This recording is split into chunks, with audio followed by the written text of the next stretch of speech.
भारत में पानी के संकट इतने गहरे हैं कि किसी दिन हमारी पवित्र गंगा नदी भी बहनी बंद हो सकती है। यदि ऐसा हुआ तो यह हमारे राष्ट्र की आत्मा एवं चेतना के लिए बहुत नुकसानदेह होगा। सद्गुरु कहते हैं, मूल रूप से आप जिसे मैं कहते हैं, जिसे आप मानवीय ढांचे के रूप में देखते हैं, वह एक खास सॉफ्टवेयर का काम है। आज हम जानते हैं कि सॉफ्टवेयर का अर्थ है याददाश्त या स्मृतियां। चाहे वह व्यक्तिगत मानवीय शरीर हो या विशाल ब्रह्मांडीय शरीर, सब कुछ मूल रूप से 5 तत्वों से बना है: मिट्टी, पानी, अग्नि, वायु और आकाश।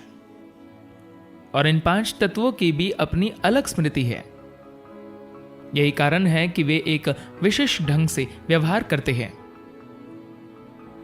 बस एक विचार या भावना के साथ आप पानी की रासायनिक संरचना को बदले बिना उसकी आणविक संरचना को बदल सकते हैं।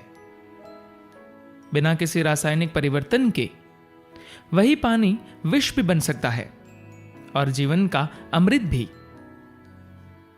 यह बस इस बात पर निर्भर करता है कि वह किस प्रकार की स्मृति अपने साथ ला रहा है। वह जो कल मिट्टी थी आज हमारा भोजन बन जाती है। कल जो भोजन था वह मनुष्य बन जाता है। वही भोजन वापस मिट्टी बन जाता है। तो यह क्या और कैसे हो रहा है? मिट्टी किस तरह से एक फल, फूल या कुछ और चीज बन जाती है? यह सिर्फ बीज में मौजूद स्मृति यानी कि याददाश्त की वजह से होता है। कैसे कोई अपने पिता या अपनी मां की तरह दिखता है? यह बस वो स्मृति है जो उसे एक कोशिका में होती है और आगे बढ़ती है। सामग्री वही है, बस वही 5 तत्व। लेकिन यह स्मृति है जो आगे बढ़ती है और मिट्टी को भोजन और भोजन को मनुष्य बनाती है। और बस एक विचार के साथ, एक भावना के साथ और अपने ऊर्जाओं पर कुछ खास नियंत्रण के साथ आप इस स्मृति याददाश्त पर उस हद तक एक जबरदस्त प्रभाव डाल सकते हैं कि इसके बारे में सब कुछ बदल जाएगा। आज ऐसे बहुत सारे वैज्ञानिक सबूत उपलब्ध हैं जो दिखाते हैं कि बस एक विचार या भावना के साथ आप पानी की रासायनिक संरचना को बदले बिना उसकी आणविक संरचना को बदल सकते हैं। बिना किसी रासायनिक परिवर्तन के वही पानी विष भी बन सकता है और जीवन का अमृत भी। यह बस इस बात पर निर्भर करता है कि उसमें किस प्रकार की स्मृति है। हमारी दादी नानी हमें बताती थी कि हमें हर किसी के हाथ से पानी या भोजन नहीं ले लेना चाहिए।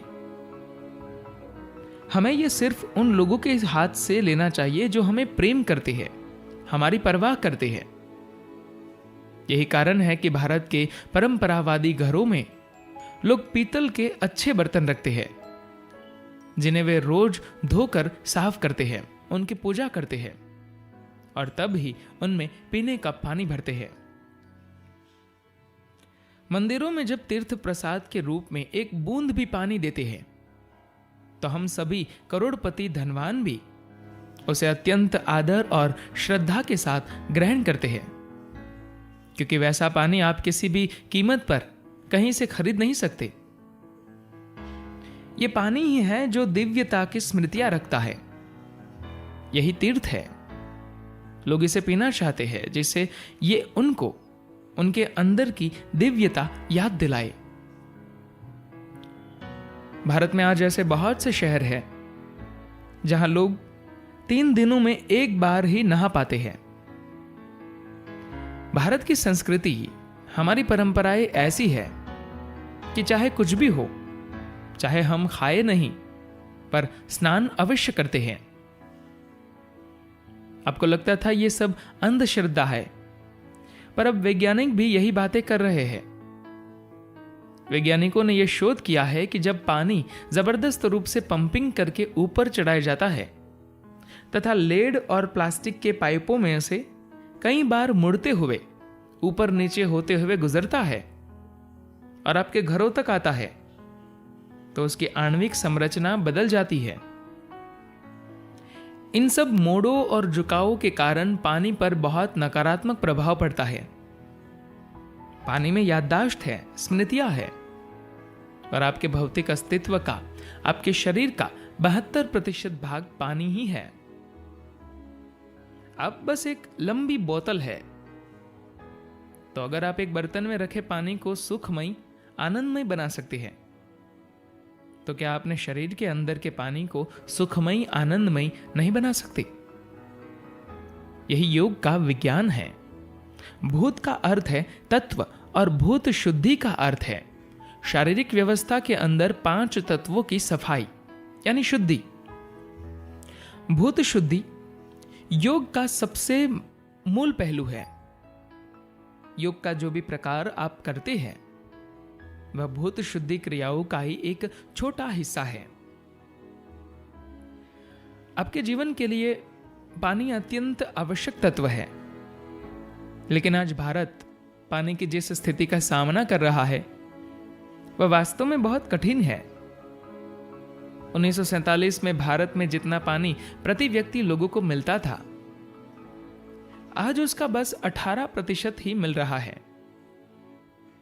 भारत में आज ऐसे बहुत से शहर हैं जहां लोग 3 दिनों में एक बार ही नहा पाते हैं। भारत की संस्कृति, हमारी परंपराएं ऐसी है कि चाहे कुछ भी हो, चाहे हम भोजन न करें, पर स्नान अवश्य करते हैं।